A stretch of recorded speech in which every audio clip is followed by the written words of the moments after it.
Hi, good morning, everyone. Miss Kinder's back to continue our series with Nickel and Dime as we work our way through this book and, read about Barbara's adventures as she tries to make things work on a minimum wage income. And when we left off, Barbara was in Portland, Maine. She was looking for a job. She had applied for several places, like at the maid service. She had applied at Walmart, and now she had found herself a tiny little apartment, and she was kind of waiting for the phone to ring, hoping to be offered a job. So I'll pick up there today. Just wanted to mention, if you see a little face behind me, this is my shelf where I have some of my favorite books back there, but I'm also a huge, I've told you guys this, Animal Crossing fan. I've been playing the new game a lot since it came out. I did a painting of my favorite animal. That's Julian in Animal Crossing. So if you're an Animal Crossing fan, you might recognize Julian back there waving hello to you. All right, so anyway, Julian will listen along as we read. I'm on page 61, and let's see what's going on with Barbara in Portland, Maine. On my fourth full day in Portland, I get up at 4:45 to be sure to get to the Woodcrest Residential Facility, not its real name, for the start of my shift at 7 o'clock. Okay, so this is the nursing home where she's been hired to work on the weekends. I am a dietary aide, which sounds important and technical, and at first the work seems agreeable enough. I get to wear my own clothes, meaning t-shirt and khakis or jeans, augmented only by the mandatory hairnet and an apron at my own discretion. I don't even have to bring a lunch since we get to eat anything left over after the residents, as we respectfully call them, have eaten their share. Excuse me. Linda, my supervisor, a kindly looking woman of about 30, even takes time to brief me about my rights. I don't have to put up with any sexual harassment, particularly from Robert, even though he's the owner's son. It's interesting, isn't it? Any problems, and I'm to come straight to her, and I get the feeling she'd appreciate getting a Robert-related complaint now and then. Sounds like she doesn't like Robert. On the other hand, there is a severe discipline for screw-ups that could endanger lives, like when some of the teenage boys who work on weekends put butter pats in a light fixture and the melted butter leaked onto the floor, creating a hazardously slippery region. Not that she expects that kind of thing from me. Today we will be working the locked Alzheimer's ward, bringing breakfast from the main kitchen downstairs to the smaller kitchen on the ward, serving the residents, cleaning up afterward, and then readying ourselves for their lunch. So clearly, Barbara's job involves bringing food, specifically in this instance, lunch, to the Alzheimer's residents at this nursing home. For a former waitress, such as myself, this is pretty much a breeze. The residents start drifting in 40 minutes before breakfast is ready by walker and wheelchair, or just marching stiffly on their own power, and scuffle briefly over who scuffle briefly over who sits where. So she says they argue about who gets to sit where. Excuse me, I lost my place. I rush around pouring coffee, decaf only, Linda warns, otherwise things can get pretty wild, and taking orders. Trying to think of it as a restaurant, although in a normal restaurant, I cannot help thinking very few customers smell like they're carrying a fresh dump in their undies, too. If someone rejects the French toast we're offering, Linda and I make toast or a peanut butter sandwich, because the idea, especially at breakfast, is to get them eating fast before they collapse into their plates from low blood sugar or escape back out into the corridor. So I apologize. I said lunch. They're serving breakfast. There's a certain amount of running, but no big worry about forgetting things. Our customers aren't strong in the memory department themselves. I make an effort to learn names. Marguerite, who arrives in the dining room clutching a teddy bear and wearing nothing but a diaper below the waist. Grace, who tracks me with an accusing stare and demands that her cup be refilled even when it hasn't been touched. Letty, a diabetic who has to be watched because she sneaks donuts from other people's plates. Ruthie, who softens her French toast by pouring orange juice over it, and much of the table is one of the more with it gals. She asks my name, and when I tell her, she hoots, "Barbara Bush!" Despite my vigorous protestations, the joke is repeated twice during the breakfast service. It's a kind of a, in some ways, familiar scene from her waitressing days, but very different too, because these residents, unlike her customers, obviously demand a different kind of care and attention. The ugly part is cleaning up. I hadn't realized that a dietary aid is, in large measure, a dishwasher, and there are about 40 people, counting the nurses and CNAs, which stands for Certified Nursing Assistants, who have scrounged breakfast with the residents to clean up after.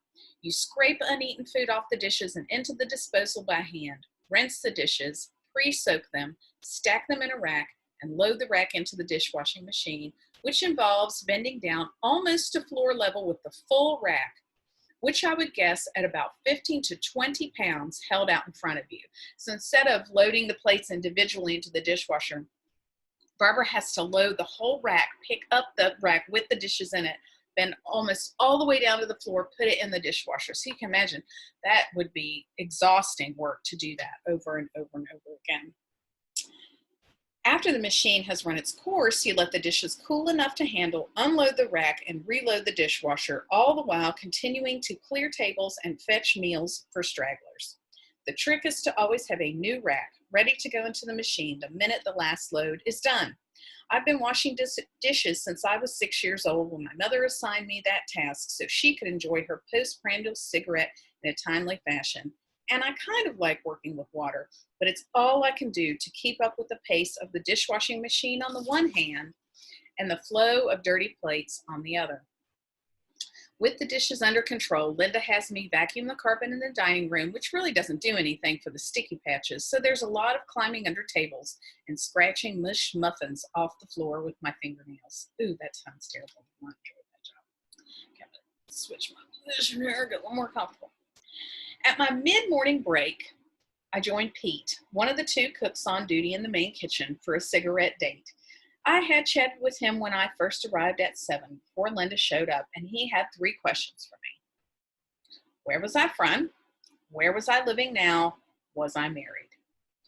I give him the short answer to the last question, leaving out the boyfriend for the moment, partly because it doesn't make sense to talk about the man I live with when I'm not living with him just now, and partly, I admit, because of a craven desire to recruit Pete as an ally on whatever terms should present themselves. A dietary aide, as I understand the job, is as dependent on a cook as a waitress is. Another parallel to her job as a waitress, right?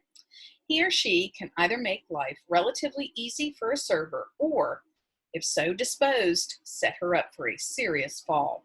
So I go out to the parking lot with him and sit in his car smoking his Marlboros, which feels awkwardly like a real date, except that the car doors are wide open to let out the smoke. How do I like the place? Just fine, I tell him, and since my dad ended his days in an Alzheimer's facility, I feel almost at home, which is, creepily enough, the truth. Well, watch out for Molly, he warns me. She's good to work with, but she'll stab you in the back. Linda's okay. She came down hard on Pete last week for letting a dessert slip onto a diabetic's tray. Residents who can't make it to the dining room have trays made up for them in the kitchen. And what does she think this is? A GD hospital? Look, nobody gets out of here alive. Watch out for Leon, too, who has a habit of following his female coworkers into service closets. Oh, dear. In fact, watch out for everyone, because the place feeds on gossip, and whatever you say will be public knowledge in a matter of hours. And what do I do for excitement? Oh, read, I tell him. No drinking or carousing? I shake my head primly, feeling like a goody-goody, or at least a barren subject for the gossips, present company included. All right, so he's kind of giving her the lowdown about all the gossip that goes on. It reminds me a lot of the restaurants she worked in Key West, right? It doesn't take long for everybody to stir up drama around themselves. I should have made it clear that we're not talking about boyfriend material here. I should make it clear, she says. So she's not really interested in Pete as a boyfriend. Pete is probably 10 years my junior, though he doesn't seem to realize that, and I see no reason to point it out. And despite a striking resemblance to a currently popular comic actor, has no evident sense of humor. If his story is to be believed, he's as much an imposter as I am. though of course he doesn't know that either. See, he makes only $7 an hour himself, he tells me, though he's made a hell of a lot more in restaurants, but it doesn't bother him, on account of some big gambling wins a few years ago and clever investments since.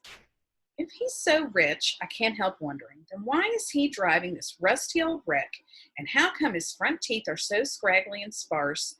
And what is a self-respecting restaurant cook doing in this flavor-free environment anyway, where a third to a half of the meals get pureed as soon as they're prepared? But of course, the question I ask is different. So why work at all if you have so much money? Oh, he tried staying at home, but you get stir crazy, you start feeling like an outcast. And this touches me somehow, even more than the presumptive lie about his assets. That this place he has described as so morbidly dysfunctional could amount to a real and compelling human community. Would I maybe like to go for a walk on the beach someday after work? Yeah, okay. And I bound back to brace myself for lunch. All right, let's stop there. So she and Pete have this conversation, and Pete tells her that he used to make a lot more money, but, he's invested well and he's gambled a little and it paid off, and now he has all this money. And so he's fine to just work this job at the nursing home. And of course, Barbara's questioning this. Why would you, if you had all this money, why would you drive this rusted out car and work for $7 an hour in this place where you're not really cooking for people who have a sensitive palate? And Pete responds that there's just something about this place. So even though he spent the beginning of their conversation talking about, the gossip and be careful, backstabbers and all this, he ends the conversation by saying, there's something about the community here that keeps me hanging around. Interesting. And then asks Barbara if she wants to go for a walk on the beach. So we'll see how adventures as a dietary aid continue in our next video. But keep in mind, as I'm reading this to you, that Barbara's main goal, although she is describing these relationships she has with people on these jobs, is to see, can she make it? Can she pay rent, pay for food, all of her necessities on these minimum wage jobs? Okay. And again, we're in Portland, Maine now. We're not in Key West, Florida anymore. Different kind of community. But we'll see if she's able to make it work in Portland. Okay, I hope everybody's doing well, and I'll see you in the next video. Love ya. Bye.